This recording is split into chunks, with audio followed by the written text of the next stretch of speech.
Ito yung aking second born na nagsi-cellphone lang siya. Ayan, early in the morning. Huy, nikaw na ka? Oh, manadi ay.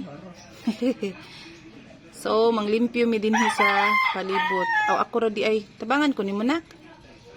Yeah, tabangan ko niya. Yehey. Di ko no.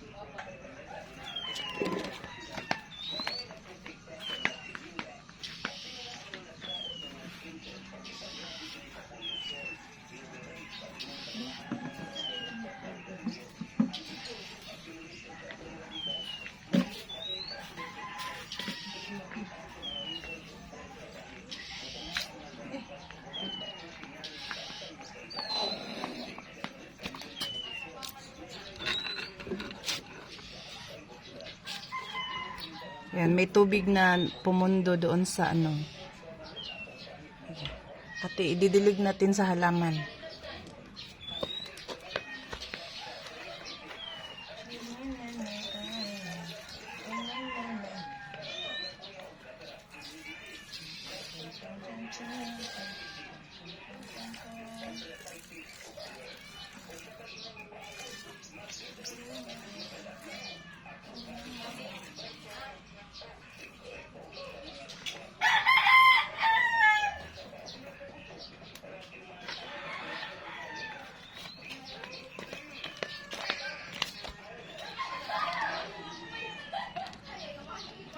Yan, so meron na akong mga nabunot na ano dyan, mga damo.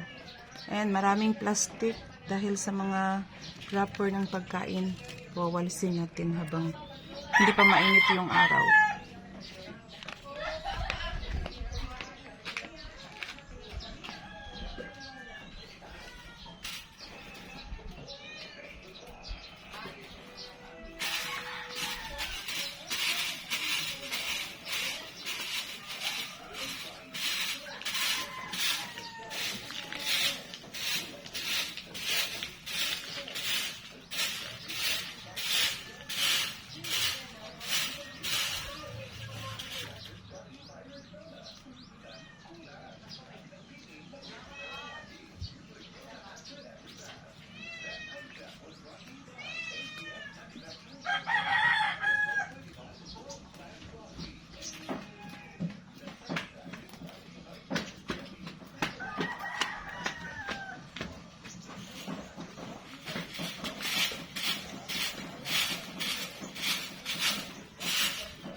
Maraming bato.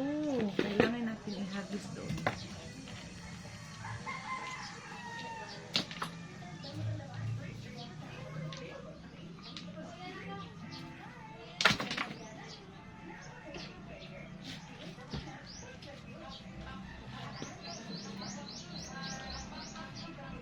Hagis natin doon. Daanan kasi ito dito. Para madaanan ng mga tao. Hindi sila malalamba dito. O, ayan.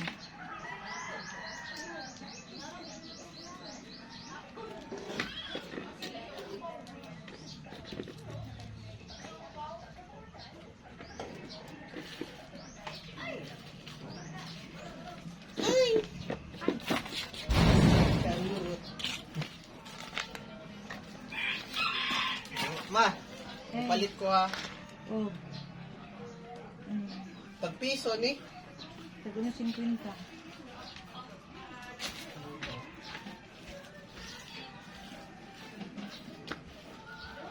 Tulo. Tulo 5. Wala yung pansit. Kansi di eh. Tulo ba?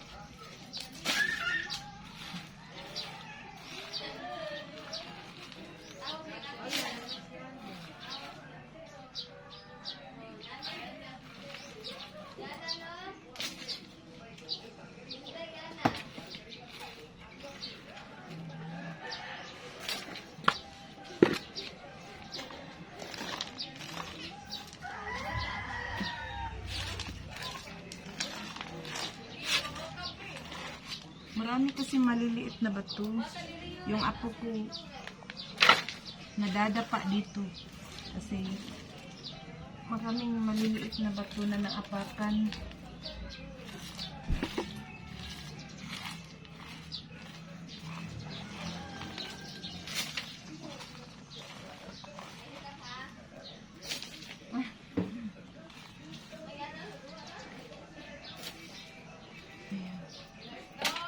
Marami pa mga plastic.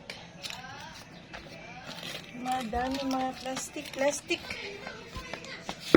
Dala ng dragon seed na pagkain. Ayan, meron akong na-harvest na isang okra doon sa aking garden. Ito yung sili. Ayan. I-transfer ko mula doon sa dito sa may alugbati. So, dinamihan ko ang pagtanim ng alugbati kasi ito yung kailangan ko. Ay, marami pang plastic ng dragon seed, oh. Ang hirap ulisin ito. Ito pa, oh. Ayan. Sumisibol na ang aking mga alugbati.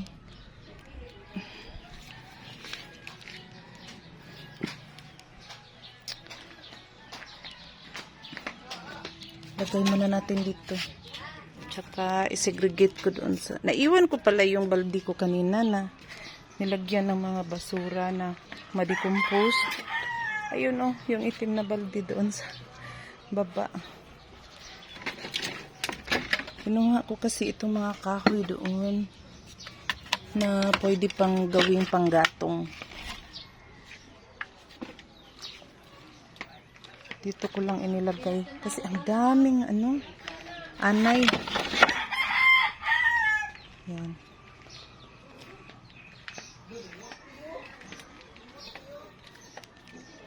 Yung aking kalabasa, meron ng konting bunga.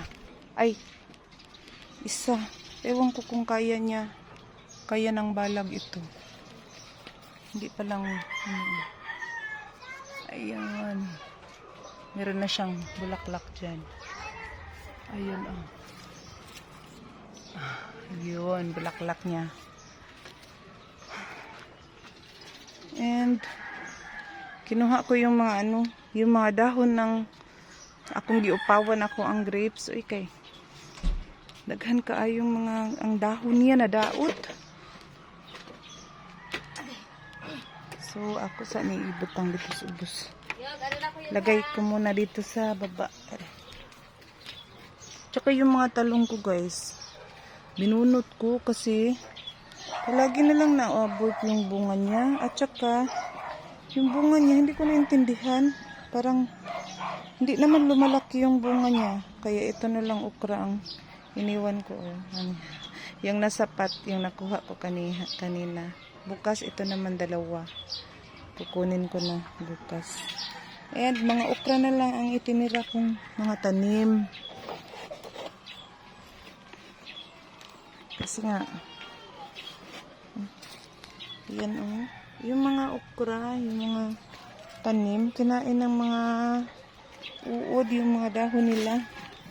Yan, dyan, nagtanim ako ng tanglad. Dito naman ay kalabo. Oregano ata sa Tagalog. Oregano. And dito Meron akong mint. And dito hilba. Ewan ko, damong Maria ata ito. Basta mga medicinal ito. And dyan, yung dalawang maliit na yan, serpentina. So, hinayaan ko na lang dyan. And dito, itong mga basura. Segregate ko muna. Yung mga damo. Dito ko pinakumpos yung mga damo.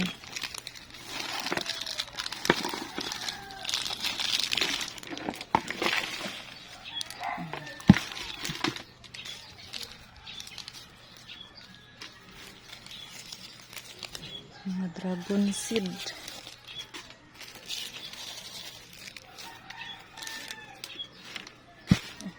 Meron pa pala.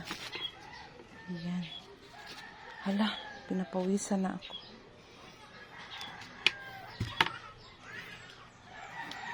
Dadalhin ko itong malaking balde na naiwan ko.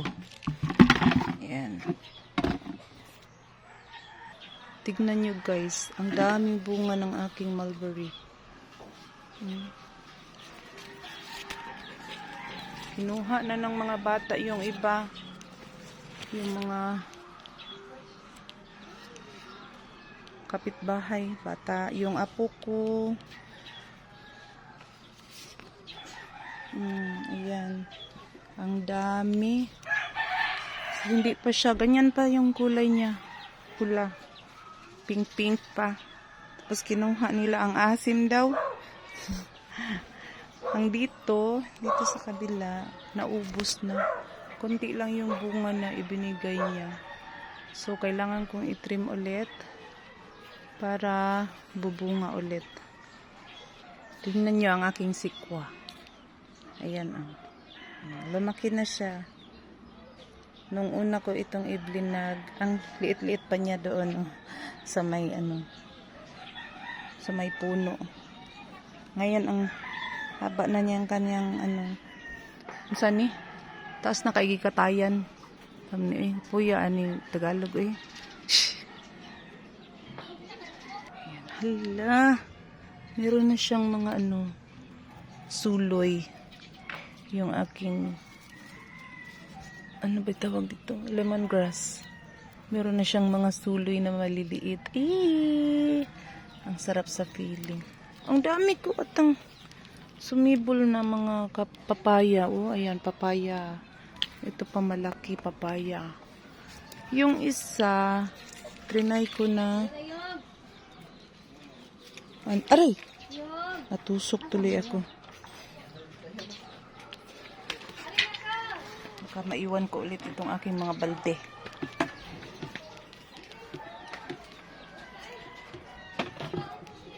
Itong isa, trinay ko yung nasa mga YouTube na vlog na gaganyanin para mabend. Ayan, ibinend. Hindi maganda yung kanyang bunga. Always na na-abort yung kanyang bunga. Parang gusto ko na siyang patayin kasi hindi nga siya nagbigay ng bunga eh. Pag bubunga siya, isa-isa lang. Ayan pa isa-isa. Hindi kagaya nung iba na yung nagkumpul-kumpul ba yung mga bunga. Tapos na-abort pa. So para akong nadi-discourage dito sa aking papaya. Kasi nga napunta na siya doon sa mahumaba na siya eh. Tapos wala pa rin siyang bunga. Yung ibang papaya ay nagbubunga na. Tapos maliliit pa. Ito kaya, hindi ba kaya ito lalaki? Ito pa. Meron ako ditong tugabang or ano ba ito sa Tagalog? Saluyot. Sana dadami siya. Kasi ayun pa papaya Yan. And yung dragon fruit ko hindi rin bumubunga. Yung sa kapitbahay namin ay namunga na ng marami. Yung akin hindi. Bakit kaya? Hindi ko na pinutol yung kanyang mga suloy. Para dadami yung mga suloy niya. Ayun pa oh. Mga dragon fruit. Yan dito sa grapes ko mukhang nade-discourage na ako kasi hindi naman siya bumubunga. Uy, bakit kaya? Yung iba naman bumubunga. Sa akin ilang taon na ito, hindi pa rin bumubunga. Yan, malunggay, bagong sibol. May customer pala kami.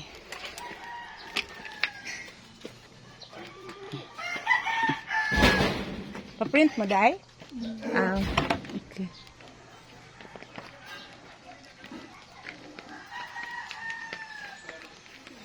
Alingkod sa Day, na iko, bangkito. Ito pa po, Day. Sa ibabaw. Ayun, ayan, tignan mo yung kayong bunga. Ang liit-liit. Tapos, bigla na lang na-abort. Ewan ko, bakit na-abort. Yung talong na-abort. Hindi kaya sa lupa ko ito. Pero yung iba dito nakatanim, hindi naman. Sinumpa kaya itong lupa ko. Sumpa pa. So, hindi na ako nagtatrabaho sa company. Tapos na po yung aking sinasideline doon. And back to tindahan naman ako dito sa bahay. Minsan meron namang nagpapaprint. Print ng mga documents, pa-xerox. Hi! Mana kagkaunat? Mana? So, yun lang muna ang aking vlog for today. Thank you so much guys for watching. Kailangan ko itong tamnan ito. Ay, tumubo na pala yung aking mga bagong pichay. Yung iba binunot ko kahapon. Sinama ko sa noodles kasi snail pala ang kumain. Hindi pala uod. Kaya pala ang bilis niya naubos. Snail pala. Kanida ini kaun sa tanom anak. Ito na yung bukon be. Akala ko uod. Hindi kaya grasshopper. Hindi pala. Ayan. Snail pala. Nakita ko rin ang salarin. Ito na lang ang natira ko sa aking pechay kasi inubos nila. So, yun lang guys. Thank you so much for watching. Ha? Uy! Unya, maligo dayon. Hello, apo. Uli na ka, apo? Ha? Na bye-bye. Bye-bye.